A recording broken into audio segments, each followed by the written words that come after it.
nala arko lagama qayb gelin Soomaaliya marka ileen iimaankiya ku soo naqdee Soomaaliya ma ogtahay hadda iyaan dhaweeda markii aan tagna waxaad ku garay in iimaanka ku soo naqday markii aan Burundi tagnay oo ilmaheennii dhalinyarada ahay ee inta Ethiopia iyo Kenya iyo reebeen ay final ki yimideen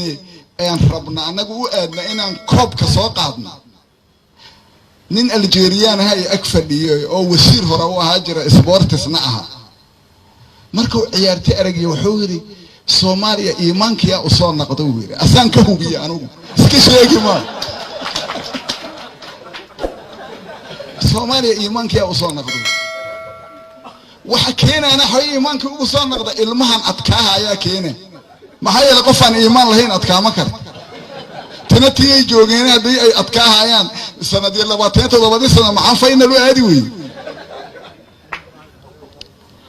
anaga marka iimaankii maadaama nagu soo naqdo waxa la yiri